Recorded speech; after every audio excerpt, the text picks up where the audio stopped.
البنین میں مولانا سید علی ہاشم عابدی نے خطاب کیا۔ علامہ ازی امام باڑہ سید آغا وکٹوریہ اسٹریٹ میں مولانا اختر عباس، امام باڑہ افضل محل میں مولانا آغا روحی، شیعہ پی جی کالج میں مولانا عباس ناصر سعید، امام باڑہ نواب افسر جہاں وکٹوریہ اسٹریٹ میں مولانا مرتضی ناصر، امام باڑہ راجہ جھاؤلال میں مولانا اختر عباس جون، مسجد مرزا جون محمود نگر میں مولانا اظہر مہدی ترابی، امام باڑہ اکرام اللہ خان خاص میں مولانا سجاد ناصر، امام باڑہ ام البنین منصور نگر میں مولانا ہاشم علی عابدی وغیرہ نے مجلسوں کو خطاب کیا۔ ون وائس تنظیم کی جانب سے کل 14ویں بین الاقوامی محرم تصویر اور پینٹنگ نمائش کا انعقاد کیا جا رہا ہے۔ یہ نمائش 14 سال سے مسلسل ہو رہی ہے۔ اس سال بین الاقوامی محرم تصویر اور پینٹنگ نمائش کا افتتاح ریاستی للت کلا اکیڈمی یوپی قیصر باغ لکھنؤ میں انسانیت کی شمع روشن کر کے کیا جائے گا، جس میں مہمان خصوصی اطہر صغیر زیدی ہوں گے۔ طور زیدی چیئرمین فخر الدین علی احمد کمیٹی اتر پردیش، کیو اقبال حیدر ممبر اقلیتی کمیشن حکومت اتر پردیش، مولانا سیف عباس، مولانا علی، سوامی سارنگ، مہنت دیوگری، نواب جعفر میر عبداللہ، شری انیس انصاری، پروفیسر شارف بزولوی، پروفیسر صابرہ حبیب، ڈاکٹر عباس مہندی، ڈاکٹر اسد عباس، ڈاکٹر انیس انصاری، اطہر نبی اور شائستہ امبر وغیرہ موجود رہیں گے۔ یہ نمائش 5 اگست 2022 تک جاری رہے گی۔ شامینہ شاہ کی مزار پر مینائی ایجوکیشنل ویلفیئر سوسائٹی کے زیر اہتمام منعقد جلسہ شہدائے کربلا کو قاری محمد فیروز نے خطاب کیا۔ جلسے کو خطاب کرتے ہوئے انہوں نے رسول خدا کو اپنے نواسوں حضرت حسن اور حضرت حسین سے بے پناہ محبت کا ذکر کیا۔ انہوں نے کہا کہ رسول نے فرمایا کہ حسین مجھ سے ہیں اور میں حسین سے ہوں۔ رسول نے کہا کہ میں اور میرا حسین ایک جان دو قالب ہیں۔ اسلامک سینٹر آف انڈیا کے زیر اہتمام عیدگاہ واقع جامع مسجد میں خطاب کرتے ہوئے مولانا نعیم الرحمان نے کہا کہ ہماری زندگی کا مقصد شروع سے آخر تک اللہ کی رضا دیکھنا ہے۔ مرکزی جمعیت الحفاظ کے زیر اہتمام اکبری گیٹ واقع مسجد یک مینارہ میں منعقد جلسے میں قاری محمد صدیق نے کہا کہ اسلام میں شہادت ایک بہت بڑی نعمت ہے، اور کہا کہ شہادت کا مرتبہ یوں سمجھا جا سکتا ہے کہ رسول خدا صلی اللہ تعالی علیہ وآلہ وسلم نے بھی شہادت کی تمنا کی تھی۔ سنی بورڈ آف انڈیا کے تحت دوسرا جلسہ شہداء اسلام بورڈ کے صدر شہاب الدین خان کی صدارت میں منعقد ہوا۔ نظامت کے فرائض طارق سخا لکھنوی نے انجام دیے۔ جلسے کو خطاب کرتے ہوئے مولانا محمد عزیب نے کہا کہ حضرت حسن اور حضرت حسین رضی اللہ تعالی عنہما جوانان جنت کے سردار ہیں اور تمام مسلمانوں پر ان کی اتباع لازم ہے۔ اللہ کے رسول صلی اللہ علیہ وآلہ وسلم اپنے نواسوں سے بہت محبت کرتے تھے۔ اس موقع پر جن شعراء نے منظوم خراج عقیدت پیش کیا ان میں معید رہبر لکھنوی، طارق سخا لکھنوی، حافظ ارشد طالب، ثابت لکھنوی، جلال لکھنوی، موج لکھنوی اور خلیل اختر لکھنوی کے نام قابل ذکر ہیں۔ اودھنامہ میں شائع ضلع کی خبروں کے مطابق شاعر اور مصنف ڈاکٹر مبارک امروہوی کی کتاب عزاداری امام حسین اور امروہہ کی تقریب رونمائی مولانا ڈاکٹر محمد سیادت نقوی کی موجودگی میں عمل میں لائی گئی، جہاں امروہہ کی معزز ترین شخصیات نے اس کتاب کو ایک اہم تاریخی دستاویز قرار دیا۔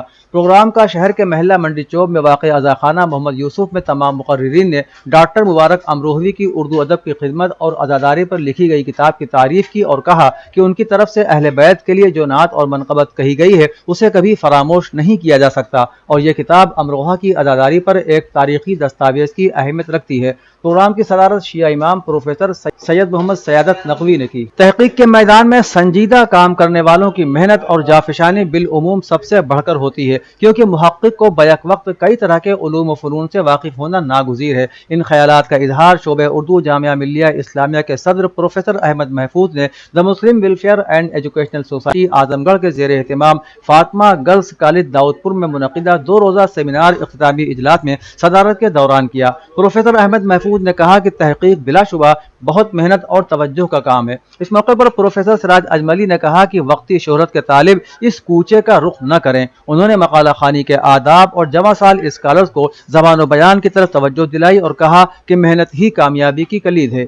امام علی مقام امام حسین علیہ السلام نے اپنے 72 رفقا کے ساتھ میدان کربلا میں شہادت حاصل کر کے دنیا کو عدم تشدد کا پیغام دیا۔ لکھنؤ کے مولانا باقر سجاد زیتی نے ٹانڈا کے ایک گاؤں میں منعقدہ دوسری محرم کی مجلس کو خطاب کرتے ہوئے کہا، انہوں نے کہا کہ جب تک دنیا رہے گی امام حسین علیہ السلام کا تذکرہ لوگوں کی زبان پر رہے گا، کیونکہ کربلا کی جنگ کسی سلطنت کے لیے نہیں تھی بلکہ یہ ظلم و زیادتی کے خلاف انسانیت کی بقا کے لیے تھی۔ معرکہ کربلا کو بیان کرتے ہوئے مولانا نے فرمایا کہ 3 دن سے پیاسے کربلا میں 6 ماہ کے بچے علی اصغر کو بھی شہید کیا گیا۔ مجلس ڈاکٹر ظہیر عباس، منت اللہ رضوان، آصف وغیرہ موجود رہے۔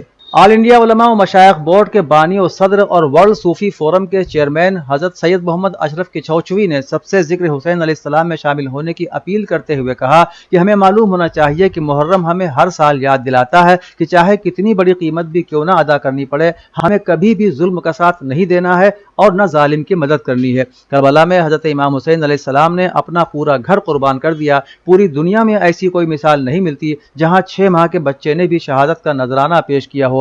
جنگ کے بعد بھی مسلسل ظلم کیا گیا۔ مولانا نے کہا کہ کربلا صرف ایک جنگ کا نام نہیں ہے، بلکہ یہ ایک ایسا مدرسہ ہے جو ظلم کے خلاف کسی بھی حال میں عدل و انصاف کے ساتھ کھڑا ہونا سکھاتا ہے۔ اودھنامہ کے جہانما صفحے کے مطابق ایران کے معاون وزیر خارجہ نے کہا ہے کہ گزشتہ روز ایران کی بارڈر سیکورٹی فورسز اور طالبان عناصر کے مابین اس لیے جھڑپ ہوئی کیونکہ طالبان بین الاقوامی سرحد اور سیکورٹی وال کے مابین فرق کو نہیں سمجھ سکے ہیں۔ نیوز کے مطابق ایران کے معاون وزیر خارجہ سید رسول موسوی نے اپنے ٹویٹر ہینڈل پر لکھا کہ افغانستان کے ساتھ لگی بین الاقوامی سرحد سے پہلے سیکورٹی وال کی تعمیر کے حوالے سے پیش آنے والی انتظامی غلطی اور غلط فہمی کا ازالہ ہو جانا چاہیے۔ سید رسول موسوی نے ایک تصویر بھی پوسٹ کی جس میں یہ بھی واضح ہے کہ ایرانی کسانوں کی زرعی زمینیں سیکورٹی وال اور بین الاقوامی سرحد کے مابین واقع ہیں جو ایران ہی کا حصہ شمار ہوتی ہیں۔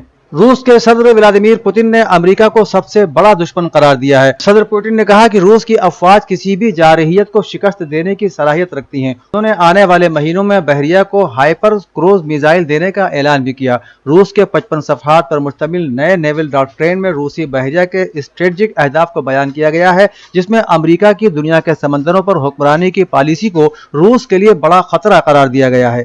سابق وزیر اعظم پاکستان عمران خان نے کہا ہے کہ ملک کی قیادت ان لوگوں کو کرنی چاہیے جن کا سب کچھ پاکستان میں ہو، جن کا جینا مرنا پاکستان میں ہو۔ پی ٹی آئی کے چیئرمین نے نیشنل کونسل اجلاس سے خطاب کرتے ہوئے کہا کہ کسی بھی ادارے یا ملک کی کامیابی کا راز یہ ہے کہ وہ مستقل بنیادوں پر غلطیوں سے سیکھ کر اپنے آپ میں تبدیلی کرتے ہوں۔ انہوں نے کہا کہ ہمارے سامنے ایک پیپلز پارٹی واحد جماعت تھی جو 4 سال میں اقتدار میں آئی، لیکن وہ اس پروسیس سے نہیں گزری جس سے ہم گزرے ہیں۔